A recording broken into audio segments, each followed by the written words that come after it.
Hi, morning. We're going to do a little bit of something about the oral test for preliminary grade. We've got loads of exams running tomorrow.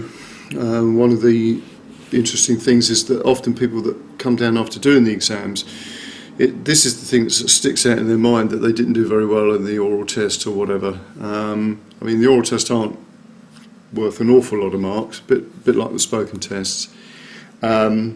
And they are something that tends to be left out of the equation when people are sort of studying for the exams. So this is the preliminary grade electric guitar oral test. There's the page there. Now the way this works, the way the examiners is on the list, is that the first test, the repetition of rhythms, which is from the book there, and obviously the examples in the exam aren't the same, but very similar. You will definitely get one of those. And then the other two questions, the examiner's got a choice of another 4 from the book. So the way it works is repetition of rhythms. They're made up of sort of crotchets and quavers, so quarter notes and eighth notes.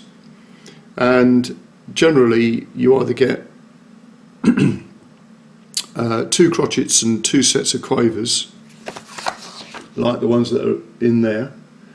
And the easiest way of doing this is for studying them is to write down a bar. So it's 2 bars. One of them has got 2 crotchets and so two quarter notes and 2 sets of eighth notes, and then a bar with just 1 note in it for 4 beats.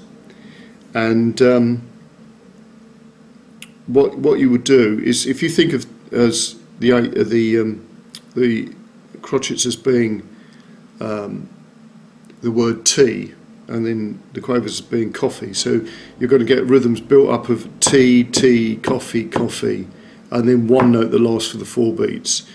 So that was the first example, tea, tea, coffee, coffee, tea, or whatever, at the end, 4 beat. And then coffee, coffee, tea, tea. And then the last one, you'd have either a crotchet followed by quavers, so tea, coffee, tea, coffee, tea, or tea, coffee, or coffee, tea, coffee, tea. So if you sort of write things down, so the trick really for getting good at that is to actually sit down and write out your own examples. Because the interesting thing about learning to read music, or learning to read rhythms in this instance, guitarists are not particularly good at reading. It requires an awful lot more work than just developing to read as a violinist, let's say, because as a violinist or a piano player, learning classical music's an integral part of your actual learning, whereas with guitar, unless you're doing classical guitar, it tends not to be so much. But the real trick of being able to develop the ability to read well is to just write it down, write things out, so that it becomes quite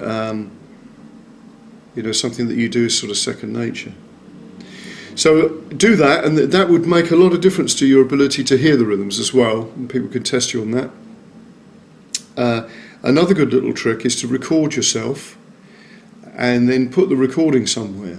So either, if it's going to be on a computer, make sure that you don't access that for about a week or so it becomes a little bit more vague.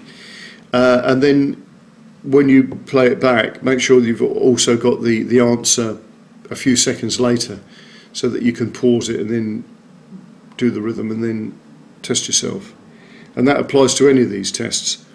So that's that one. Then repetition of melodic phrases. Now this is actually one of the most difficult. But what they're trying to do with this is to test your ability to pick up melodies by ear. So the best thing is to have a look at the examples in the book. Again, you'd have to refer to the book, but if you're doing the exam, you're going to have this book anyway, because the entry form's in the back. So here's some examples. And you can see that top one is taken from the E blues scale. Now, all of those exercises, again, we've got a couple of quarter notes, 3/4 notes and 2/8 notes, so 3 crotchets and 2 quavers in old money.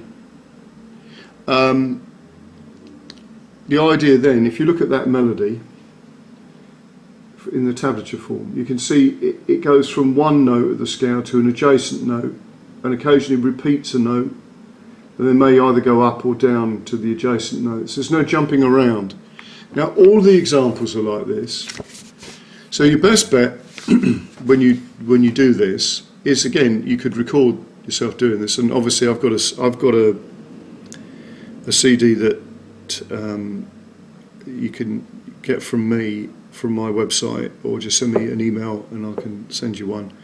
I do certain deals with selling the book and doing the CD for free, or you can just contact me and we'll sort out a price for the CD. But if you want to do this on your own, you could just play this as an example, and then again leave it for a while and put the tab to one side or something, you know, if you're going to write out your own examples. But follow the template that's in the book, okay? Because what the RGT have done is that the examples in the exam are very similar to the template that they've created for the books, okay? Now, if you don't get that one, and you might not get that one for preliminary, because I think a lot of the examiners think that's a little bit difficult, you've got the keeping time. Now, the examiner will play the tune twice, and you've just got to beat time. So, if you think about a pulse of a piece of music, and all of these are going to be in 4/4 for this particular grade. 1, 2, 3, 4. So that's basically what you've got to do. And the accent is on the first beat of the bar. So make that nice and clear. And that should be quite simple to do. And again, you could do this by just listening to some music and beating time. And just get good at doing that. The other little trick is you could always watch the examiner's foot, because it's actually quite difficult to play some of these examples without naturally tapping your foot as an examiner. So, a little trick there. Okay, now the pitch test for preliminary, they're going to play 2 notes. One is higher than the other. I mean, to be honest, you're going to get that if you're playing a musical instrument, unless you're deaf, and you're not going to be playing it if you're deaf, are you really? Or anyway, you're going to hear 2 notes, one's higher than the other. And they might say which is the lowest of the 2, which is the highest of the 2. And then finally, there's the harmony test, which is major chords and minor chords. Now, just grab a guitar a minute. If you listen to major chords, I haven't tuned this up, but anyway, if you listen to major chords, they sound happy. They always sound a bit like campfire music, I think, for those of you who played in the Scouts or whatever. Okay, so major chords sound happy, and it'll be something like a G going to a C, and then the minor chords obviously sound sadder, more sort of melancholy. Okay, so that's the basic idea, and the examiner will probably play a couple of strums of each chord, and you won't be able to see them, obviously. You'll be asked to turn away or whatever. And that's the last test in the exam. So if you don't get the pitch test, you'll get the chords. And that's it. So that is probably, they're normally worth around about 10 marks. There is a bit of a deviation between the different grades, depending on how the marks are put out. But just generally, oral tests are about 10 marks, and the same with the spoken tests. Okay, I hope that's been useful, and best of luck with your exam when you go to do it. And don't forget, or I should say remember, to check out there's about a half an hour video about the grades.